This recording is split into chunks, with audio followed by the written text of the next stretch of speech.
What's up, world? I want to thank you guys again for tuning in and watching the video. Be sure to like, subscribe, share, and to also hit that notification bell when you subscribe, so that way you can get notifications every time I post a video. But today I want to talk about Lil Baby joining George Floyd's family at the White House. Now, if you all don't know, last year our brother George Floyd was satanically, savagely, viciously, demonically murdered in the streets of Minnesota by a satanic, demonic, devilish former police officer who was subsequently tried and convicted of murder, and I believe is still awaiting sentencing.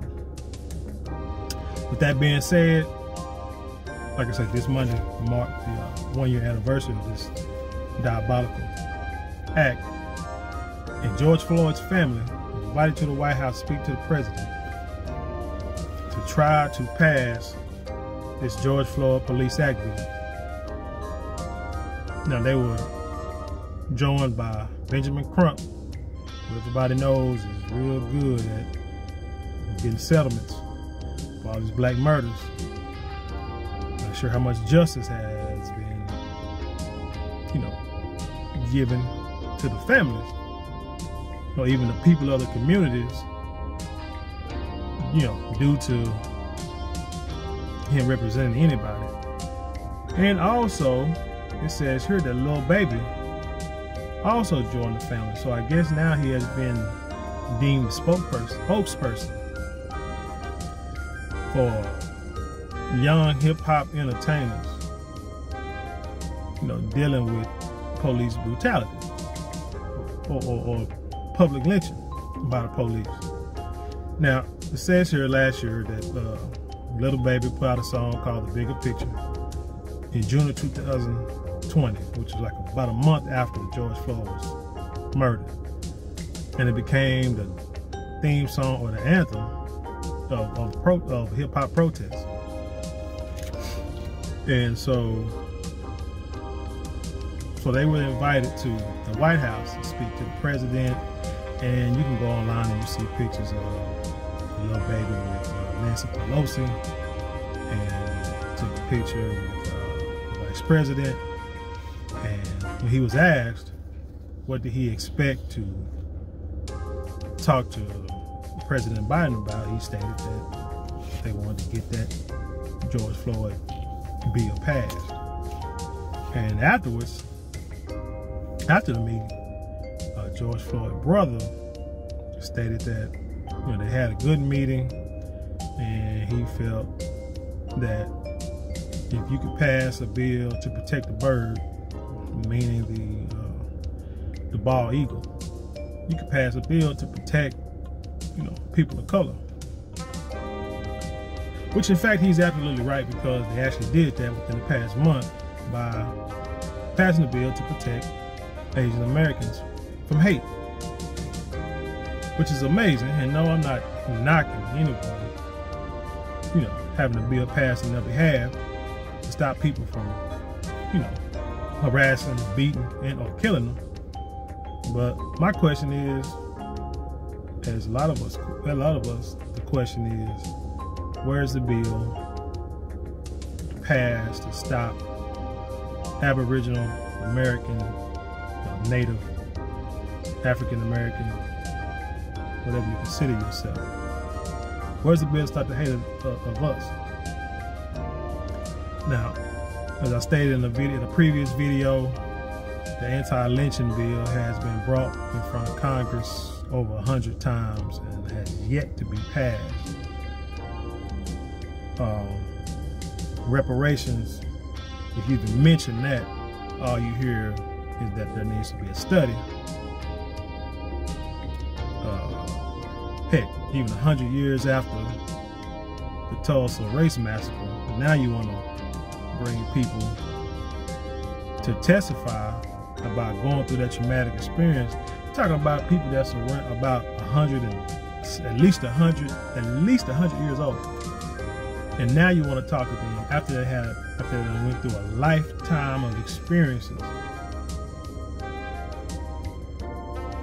Now you want to talk to them about something that happened to them when they was very young, which even kids go through these traumatic experiences and become people, and they don't understand like why they react the way they do to certain things, and it's due to things that they went through as kids. But again, I spoke on that on a previous video. But the point of this video is, how did Lil Baby become a spokesperson of young black people, or one of the spokespersons of Aboriginal people, period? Because you have a lot of people I feel are more qualified to go before a group of people who their entire lives have been committed to law, as in they went to Ivy League school, they went to law school, been in politics and law their entire adult lives. So it'd be best for them to speak to people, I feel, on the same level education-wise, or who have been through enough experiences to really understand what they're talking about. And I'm not saying that the baby hasn't been through any experiences. I'm sure he has. All of us have throughout our life. So this is like I said, not knocking him. You know what I'm saying? I'm glad that he feels that he wants to be a part of something like this, because it could be the start, of a lifetime of him doing this and change. Because the song he put out last year was The Bigger Picture. That was a good song. I mean, he showed that he can put down lyrics and flow about anything that he wants to, that he feels necessary whenever he gets ready.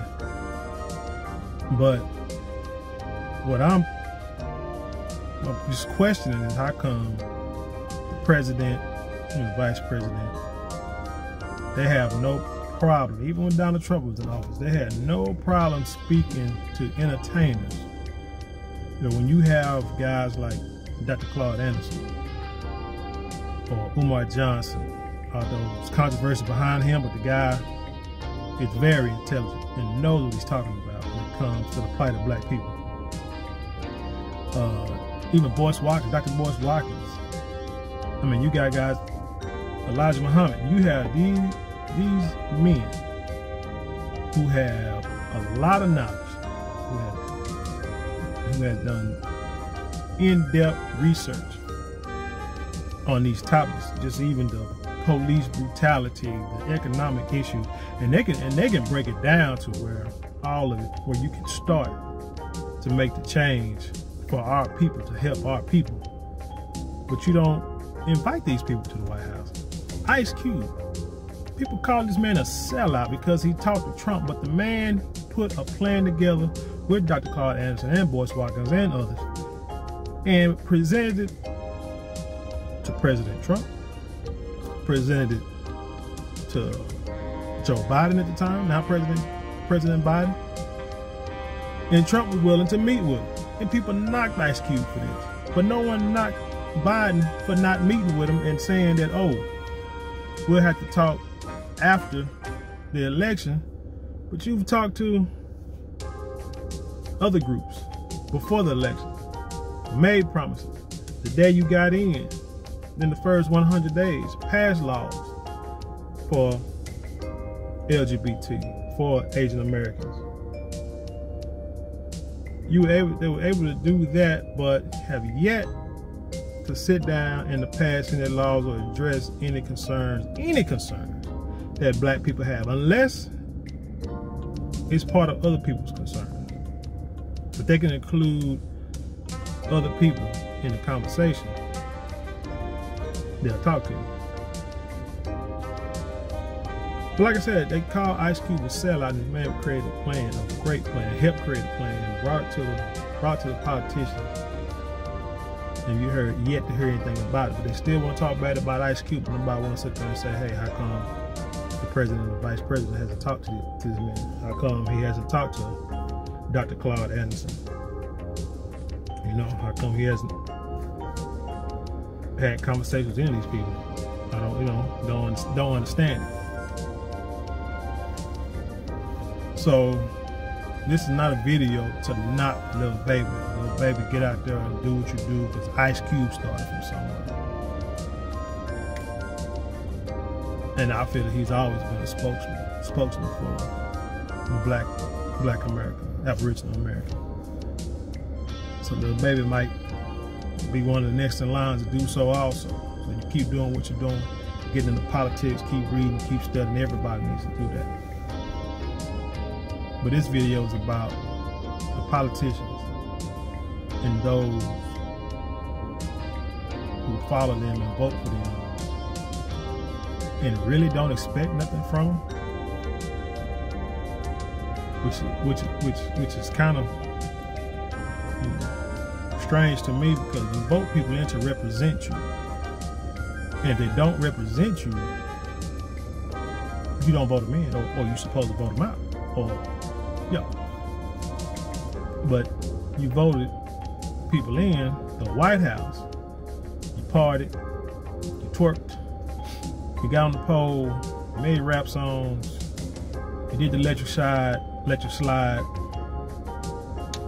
you did all this, gave out watermelon and biscuits and everything, did all this for votes for your people, for people who still, after almost 6 months, ain't really done nothing for you. Ain't really made no promises.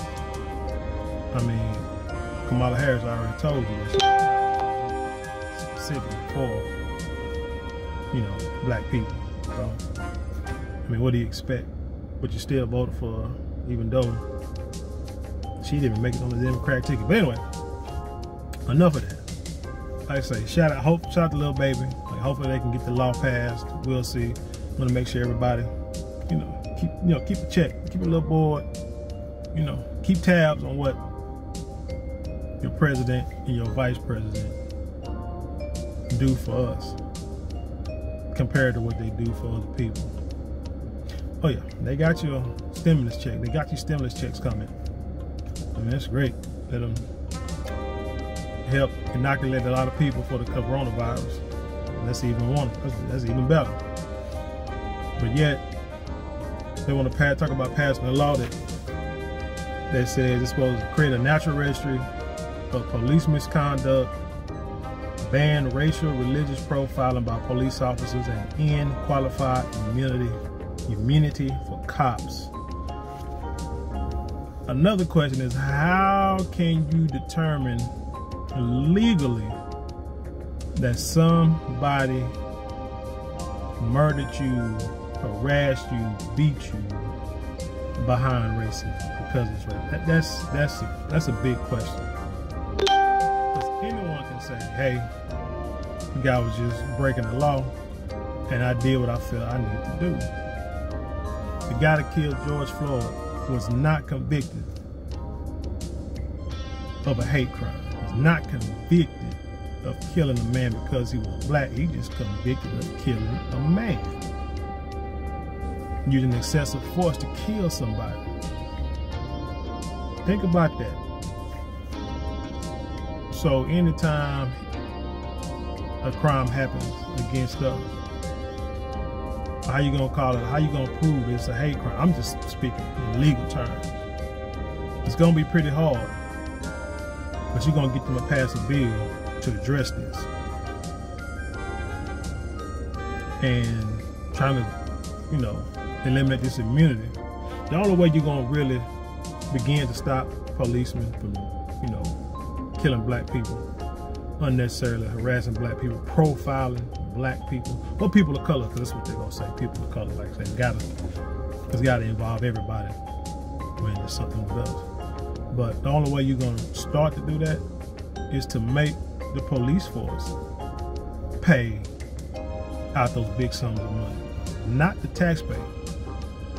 Because when you see these cities paying 10 million, 20 million, half a million, millions of dollars to families of murdered black people by the police. It's the taxpayers that pay that, not the police.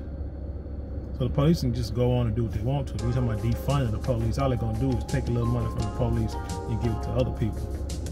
But I mean, it's not gonna change anything. The only thing that's gonna change anything is to make them financially pay for the crimes they commit.